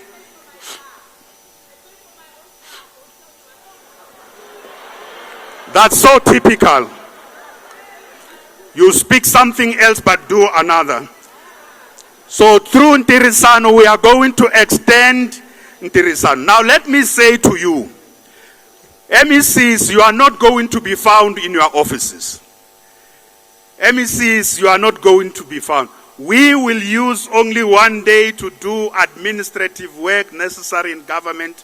And the rest of the week, we will be on the ground in clinics, in hospitals, in schools, fixing, in the streets, fighting criminals. For the rest of, and we will be in townships sorting out service delivery. Our time will be in townships through Ntirisano. Ntirisano is no longer going to be a 1 month thing or a 1 week thing. It is a 7-day affair. Unless when we are in the legislature, we will be on the ground in communities sorting out problems. That's what it means to be an activist government. We have tested it, we know it works, we know what to do, we are not experimenting in this regard. I also want to say something very important. We have noticed that our delivery model have neglected some of the erstwhile Indian townships or so-called colored townships have been ignored or neglected in service delivery. I make a commitment to these communities today. Every infrastructure MEC, so we have a steering committee on infrastructure. And MEC Maile, you are going to monitor this, make sure this happens. Every infrastructure MEC must bring a plan on what we are going to do to improve the look and feel of the erstwhile Indian and colored townships in Gauteng. Every key infrastructure department. Education and health, I want you to answer the question, and policing, what are we going to do to improve service delivery also in these townships? This is a commitment we are making, and in 12 months, I want to see some progress in each of these. With regard to sports as well, I want a plan that shows on social cohesion and sports. How do we take young people in these communities out of the things that may destroy their own lives? So therefore, don't look for MECs in their offices.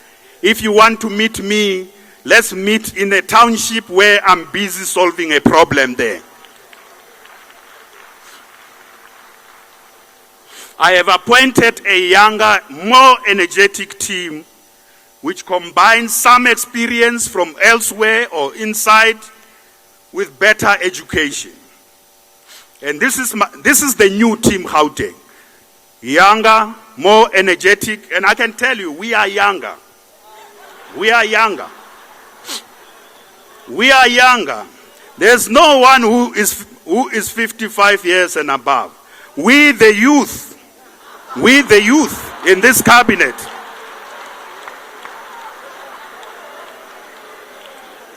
The youngest are two, they are 36 years of age, and the next one is 39 years, the others is 43, 44, several of them, and then we, the older youth, are 50, 51, 52.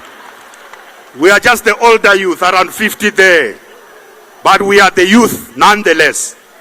So I want energy from this team. They must be everywhere, every day, every hour. There's no sleeping time. When there's a problem, they must be there. This is what we want from this team. It's more, they must deploy their youthful energy to solve the problems of our people. So I will sign performance and delivery agreements at the end of September with all the MECs on all these plans I say they must bring in the next, within 100 days. I'm going to sign performance agreements with them. The first 12 months, what do we want to see? The next 3 years, what do we want to see? And by end of 5 years, what do we want to see? And I'm going to make these performance contracts public. Yes, MECs.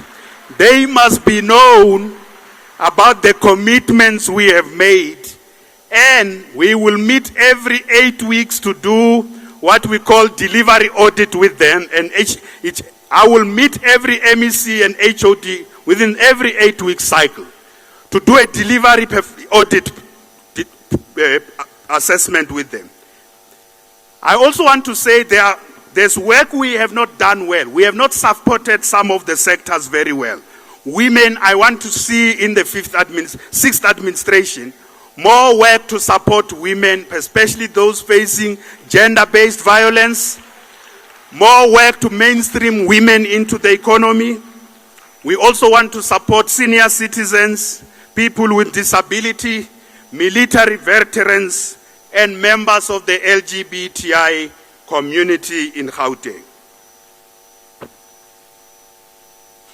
So on crime and corruption, what have we learned in the past 5 years? We are integrated, we will now have a more integrated approach of the work of the Ethics Advisory Council and the Special Investigation Unit and the Integrity Management unit in the Premier's office. The work that Treasury needs to do around in forensic investigations, we often had problems with quality issues there. The work that the SIU is doing and the work that the Integrity Management Unit is doing in the Premier's office will be more integrated so that we can stop corruption where it is happening. And there are particular departments that are more prone to corruption. And all the outstanding cases given to the Special Investigation Unit will be concluded this term. Our province is an urban province that has got complex urban challenges, and municipalities play a very, very big role in this regard. Provincial government must work with local government to improve the lives of our people. And I want to take this opportunity to commend the municipalities in Gauteng for their unqualified audits. All Gauteng municipalities obtained unqualified audits. All of them, unqualified audits, 100%. That first, and Midvaal got a clean audit. That's the only municipality that got a full clean audit. You know, the mayor of Midvaal, I hope he is here. The mayor of Midvaal, I want to make you my advisor on clean audits. How you get the clean audits done. Ekurhuleni, you have done lots of improvement. I was listening to you, Mayor, this morning, talking on Power FM. You're getting some things right, but we need improvements. Despite these unqualified audits, municipalities in Gauteng are facing trouble. This is the reality. You can get clean audits, but if you don't deliver services, you are getting nowhere. We must get clean audits and we must deliver. Don't think this, you do one thing and not the other. So one of the things I want to say is that many of our municipalities are doing well. In the West Rand and Sidibeng in particular, but also the big metros are really struggling in many areas of compliance and service delivery. So what am I saying about local government? In the past 5 years, and in particular from 2016, we were treating very, very carefully because we were also managing issues around different political parties. And I want to say that that era has ended now. Treating carefully does not bring results in the performance of local government. We must go and ensure that municipalities that don't do work are put on 100% administration because the people are suffering. Treating carefully and softly, and I particularly want to say I've been talking to the new Premier of the Western Cape to understand some of the things they are doing. The Western Cape has done well in ensuring that when there are problems in municipalities, they go there. I want to use the Western Cape model. When municipalities have problems, they move there, whether it's ANC or DA municipalities. The provincial government moves in to intervene. You are going to see the same. Uzoshuba. Shubile, in fact, shubile. This thing of treating carefully, no, they will say they are DA, or the ANC people will say it's a faction. Treat carefully, these ones will say, no, you are dealing with them because of party politics or factional affiliation. That has come to an end with immediate effect.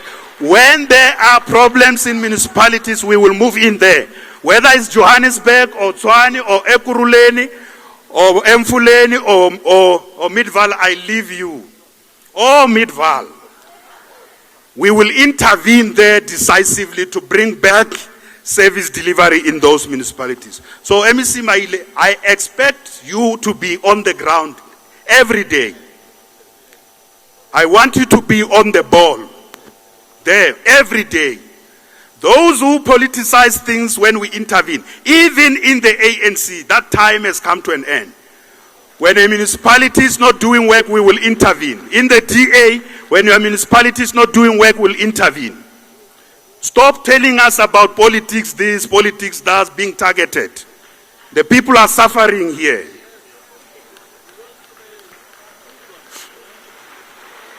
Siyabangena.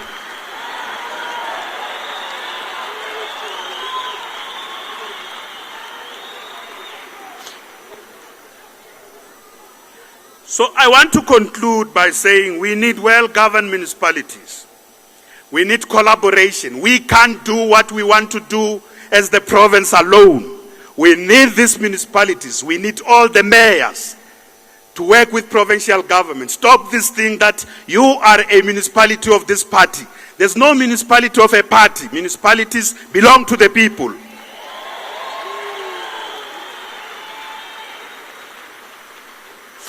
I also want to say that I have met with traditional leaders in Gauteng. I've met many traditional leaders here in Gauteng. Bayete Ngonyama.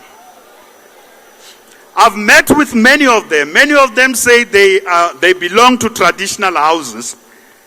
But you know, the big problem is how do they prove that they really belong to royal houses?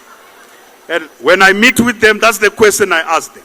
Now, it mustn't be me who decide about, I like this one, Chief Buota, I like you, Hosi Keka, and I like you. It must not be me. What will we do, MEC Maile? In the next 100 days, we will set up a panel to do a verification of all those who claim that they are traditional leaders in Houghton. Because many of them also are calling for the house of traditional leaders in Gauteng. But we can't bring a group of people who are not confirmed. So that will be done in the next 100 days. It's a commitment I made to traditional leaders, and that shall be the law of our government. So I want to conclude by saying that something that I know, if I don't say it, then my speech will be incomplete. The issue of e-tolls.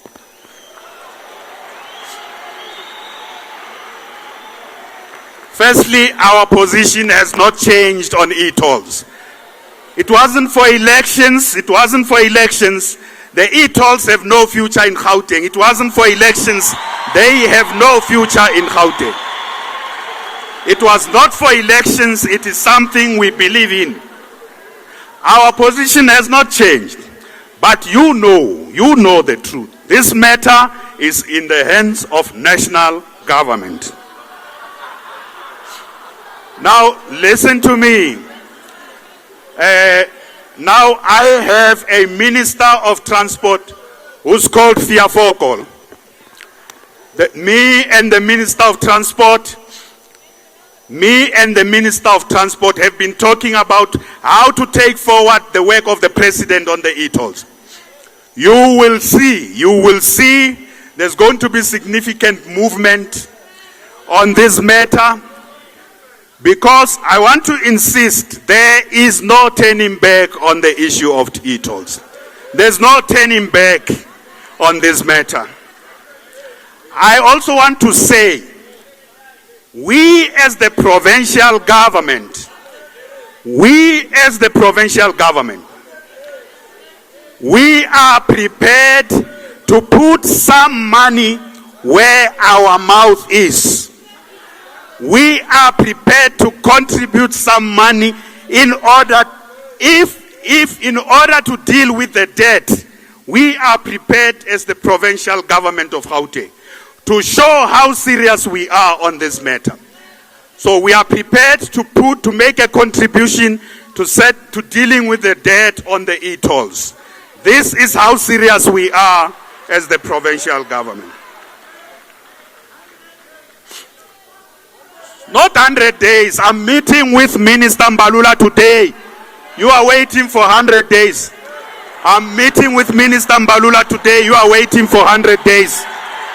I am meeting with Minister Mbalula today. You are waiting for 100 days. So finally, let me take this opportunity to thank the people of our province for electing the ANC as the governing party in Houghton.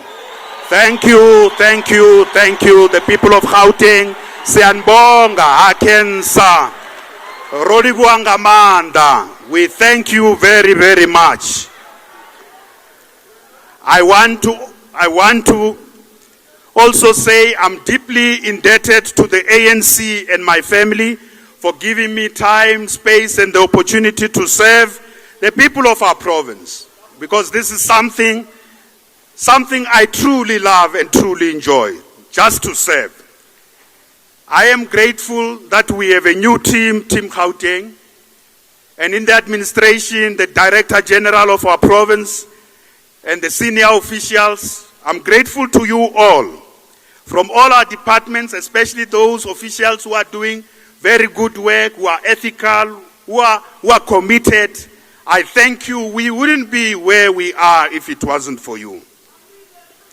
You must know our dream is to expand the fulfillment of to expand the frontiers of human fulfillment and extend the frontiers of freedom. That is our dream. Our dream is to ensure that the well-being of our people take preeminence over anything else. And I say in this term, I say to all of you, we will and want to get more things done during this term. We will not allow anything or anyone to stand on the way to growing Houghton together. God bless Africa. God bless South Africa. And God bless Gauteng. Thank you very much. Asante sana. Thank you very much. Thank you very much.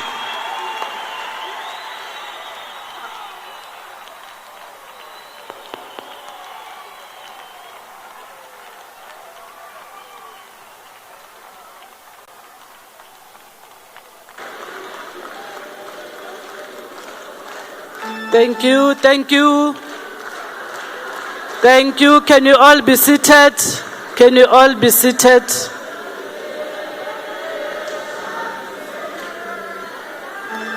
Thank you. No singing, please. Thank you very much to our guests. Thank you very much. This is a house sitting. It has not agendas yet. Let me thank the Premier for the address. And in terms of Rule 16, the address should be forwarded on to the table for placing on the order paper.